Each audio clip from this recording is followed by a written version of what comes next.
ETF index mutual funds నేర్చుకుని stock మార్కెట్లో రాణించాలనుకుంటున్నారా? వెంటనే ఈ నెంబర్కి కాల్ చేయండి.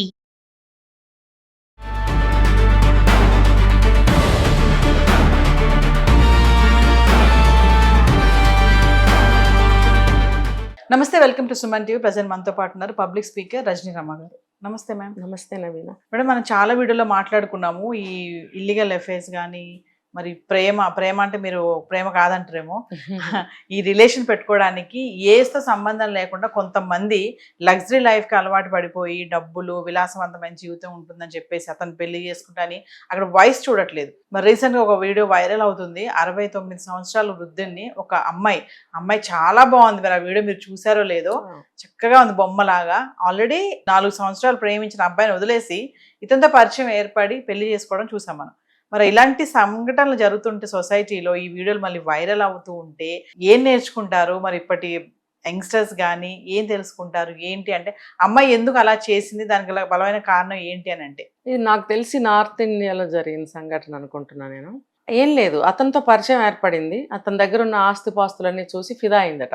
కాబట్టి నేను అతన్నే పెళ్లి చేసుకుంటాను. మేబీ అతను ఒంటరిగా ఉంటున్నారేమో, అతని మీద ఇష్టపడి నేను అతన్ని పెళ్లి చేసుకుంటాను అని అంటే, ఇంట్లో వాళ్ళు ఎంత వద్దని చెప్పినా వినకుండా మొండి పట్టుబడితే వాళ్ళు ఒప్పుకుని చివరికి పెళ్లి చేశారట.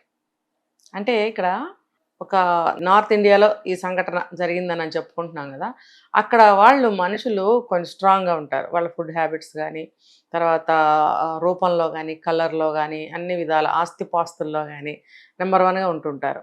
వాళ్ళు అన్ని విధాల హెల్త్ కాపాడుకుంటూ యాక్టివ్గా ఉంటూ 100 సంవత్సరాలు వచ్చినా సరే వాళ్ళ పనులు వాళ్ళు చేసుకుంటూ, ఫర్ ఎగ్జాంపుల్ వాళ్ళకి బిజినెస్ ఉందనుకోండి, బిజినెస్లో వాళ్ళు రెగ్యులర్గా వచ్చి కూర్చుంటారు. ఓపిక లేకపోయినా అలా వచ్చి కూర్చుంటారు. ఎందుకంటే వాళ్ళ ఇదిని ప్రెజెన్స్ ఉండాలి, యాక్టివ్నెస్ కోల్పోకూడదు. కాబట్టి వాళ్ళు వచ్చి అక్కడ కూర్చుంటారు. అక్కడ నాకు తెలిసి మునుమనవాడు అక్కడ బిజినెస్ రన్ చేస్తుంటాడు, కానీ ఈ ముత్తాత వచ్చి కూర్చుంటాడు ఇక్కడ. అంత అదిగా ఉంటారు అక్కడ. సో అందంలో ఏమాత్రం తీసుకోరు. సో ఈ అమ్మాయి ఆస్తి అందము వాళ్ళ దృష్టిలో 69 ఇయర్స్ అంటే ఏం పెద్ద వయసు కాదు. ఓకే, అన్ని తనాటన ఉంటారు వాళ్ళు. కాబట్టి నచ్చి నేను చేసుకుంటాను అంటే, ఇతను ఆ అమ్మాయి అతన్ని నవమన్మధుడు, వయసువాడు, అందగాడు అని ఫిదా అయి పెళ్లి చేసుకోవాలా చెప్తుంది. ఆస్తిపాస్తులు ఉన్నాయి, లగ్జరీ లైఫ్ ఉంటుంది. మనం చూసామంటే తెలుగులో ఒక మూవీ వచ్చింది, రమ్యకృష్ణ అండ్ రాజశేఖర్, దీర్ఘసుమంగళి భవ. అందులో ఆ అమ్మాయికి అంబిషన్ ఏంటంటే బాగా డబ్బు అంటే పిచ్చి మామూలు పిచ్చి కాదు. అందులో కూడా ఆ రాజశేఖర్ని లవ్ చేసి పెళ్లి చేసుకుంటుంది. ఎందుకంటే అతని దగ్గర బాగా డబ్బు ఉందని అనిపించి. తర్వాత డబ్బు లేదని తెలుస్తుంది. తెలిసిన తర్వాత ఏం చేస్తుందంటే జంప్ అయిపోతుంది. మూవీస్లోకి వెళ్ళిపోవాలి, నటించేసేయాలి, డబ్బు బాగా సంపాదించాలని.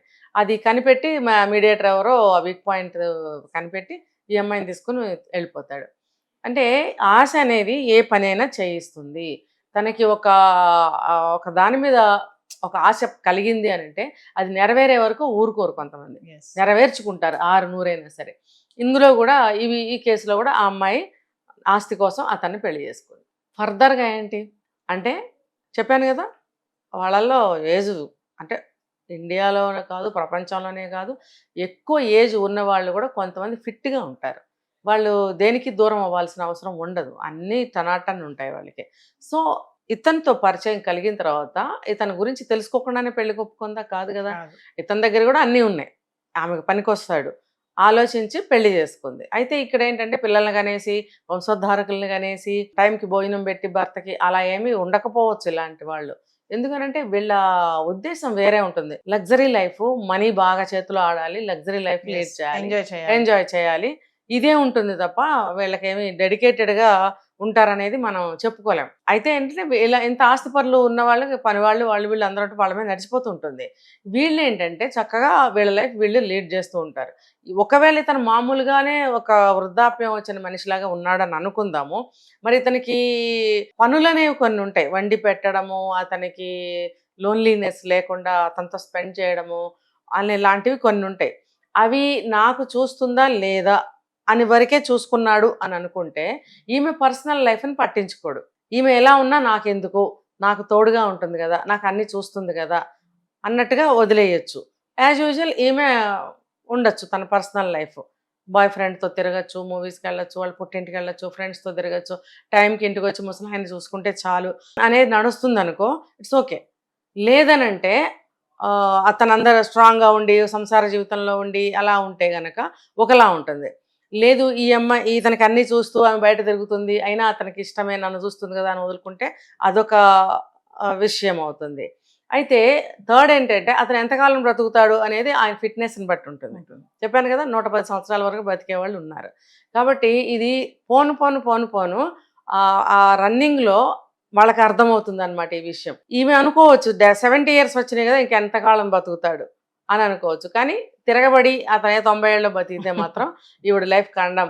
ఎందుకంటే ఏముంటుంది, ఇంకా ఒక థ్రిల్లింగ్ అనేది ఉండదు, పిల్ల పాప ఉండరు, బోర్ కొట్టేస్తుంది ఆ లైఫ్, లోన్లీనెస్ ఈమెకి వస్తుంది అప్పుడు.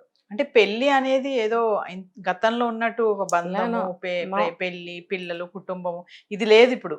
పెళ్లి చేసుకోవాలంటే డబ్బులు ఉన్నాయా, ఈ అమ్మాయి చెప్పింది డబ్బు ఉందని చేసుకుంటున్నానని, అక్కడ అర్థమైపోలేదా మనకి?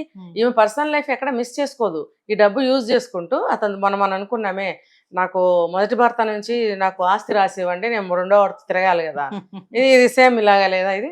అంటే వీళ్ళు పర్సనల్ లైఫ్ని ఏం వదులుకోరు, వీళ్ళు మామూలుగానే తిరుగుతూ ఉంటారు ఈ ఆస్తిని ఉపయోగించుకుంటూ. లేదా ఇలాంటి వాళ్ళు కొంత ఆస్తులు రాయించుకుంటారు కూడా. ఇవి ప్రస్తుత సమాజంలో అనేక రకాలు జరుగుతున్నాయి ఇవన్నీ కూడా. ఇదేమైనా 4 సంవత్సరాలు ప్రేమించినటువంటి ప్రియుని వదిలేసి డబ్బులు ఆస్తి కోసం 69 సంవత్సరాల వృద్ధిని పెళ్లి చేసుకుంది. ఏం వదలరు నవీనా, వాళ్ళతో బాగానే తిరుగుతారు. తాళి అనేది ఉండదు వాళ్ళకెటు, తాళి ఉండదు, సింధూరం పెడితే అయిపోతుంది.